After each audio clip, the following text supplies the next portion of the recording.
Sanjay Ghodawat international school Kolhapur येथे training for trainers या CBSE बोर्डमार्फत विशेष कार्यक्रमाचं भव्य आयोजन करण्यात आलं। या कार्यक्रमामध्ये केंद्रीय माध्यमिक शिक्षण मंडळ म्हणजे सीबीएसई चे विशेष प्रशिक्षण उपक्रम राबवण्यात येत आहेत।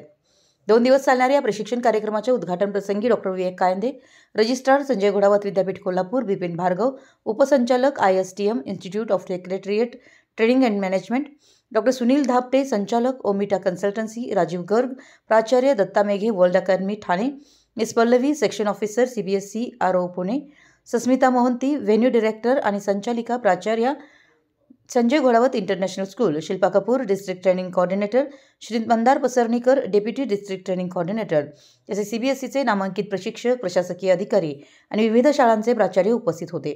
सीबीएसई ट्रेनिंग फॉर ट्रेनर्स कार्यक्रमाचा मुख्य उद्देश शिक्षकांना नवीन शिक्षण पद्धती, तंत्रज्ञान आणि शैक्षणिक कौशल्यांमध्ये प्रशिक्षित करणं हा आहे। या उपक्रमाद्वारे शिक्षकांच्या व्यावसायिक कौशल्यांमध्ये सुधारणा होऊन विद्यार्थ्यांना गुणवत्तापूर्ण शिक्षण देण्याचं ध्येय आहे। यावेळी बोलताना बिपिन भार्गव यांनी शिक्षकांसाठी प्रशासकीय प्रशिक्षणाचं महत्त्व विशद केलंय। डॉक्टर सुनील धापटे यांनी अभ्यासक्रमातील नाविन्यता आणि विद्यार्थ्यांचं मानसिक आरोग्य याविषयी मार्गदर्शन केलं। राजीव गर्ग यांनी शिक्षण व्यवस्थापन आणि शिक्षकांची भूमिका यावर विचार मांडले। याप्रसंगी संजय घोडावत इंटरनॅशनल स्कूलच्या विद्यार्थ्यांनी सादर केलेलं स्वागत गीत आणि थीम बेस्ड डान्स कार्यक्रमाचं मुख्य आकर्षण ठरलं। या सादरीकरणाने उपस्थितांना मंत्रमुग्ध केलं। मान्यवर पाहुण्यांच्या हस्ते दीपप्रज्वलन व फोटोपूजन करून 2 दिवस चालणाऱ्या या प्रशिक्षण कार्यक्रमाला औपचारिक सुरुवात करण्यात आली। उपस्थित शिक्षक आणि प्रशिक्षकांनी विविध सत्रामध्ये सहभाग घेतला आणि सीबीएसईच्या नवीन उपक्रमांची व कौशल्यांची माहिती घेतली।